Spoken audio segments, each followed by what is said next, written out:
వ్యర్థ విషయాల్ని వినకూడదు, వినిపించకూడదు కూడా.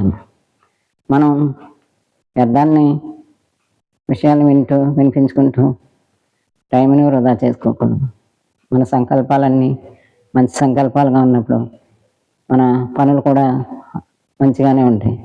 ఆఖరికి మన ఇంట్లో బయట పడేసే చెత్త నుంచి కూడా ఇప్పుడు మంచి మంచి వస్తువులు తయారు చేస్తున్నారు చెత్త నుంచి.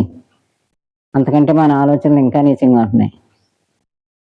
మరి మన సంకల్పాలు కూడా మంచిగా చేసుకుని చెడ్డ నుంచి మంచి మంచి వైపు మన ఆలోచనని, మన నడవడికని మనం మార్చుకోవాలి.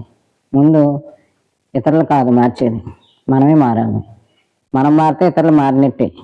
మన ప్రయత్నంలో మనల్ని మనం మార్చుకోవాలి, కానీ ఇతరులను మనం మార్చలేం. మనం ఎప్పుడైతే మనం మారుతామో వారు కూడా మారుతారు. ముందుగా మనం మనల్ని స్వయాన్ని మార్చుకోవాలి, పరివర్తన చెందాలి. ఎప్పుడూ కూడా పరమాత్మ స్మృతిలో ఉండి మంచి సంకల్పాలు చేస్తే మంచి కర్మలు చేసినట్లే. అలా కాకుండా పైకి ఒక మాట చెప్పి లోపలంతా ఈ విషయాల్లో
స్ఫూర్తి తీసుకుంటాము. అలాగే రేపటి రోజుల్లో మనం కూడా అలా స్ఫూర్తిదాయకంగా మనం తయారవ్వాలి.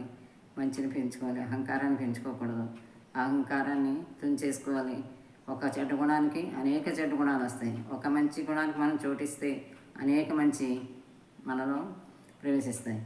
ఈ గుణాలన్నింటినీ వడబోసుకుంటూ ప్రతిదినం మనల్ని మనం చెక్ చేసుకుంటూ ముందుకెళ్దాం.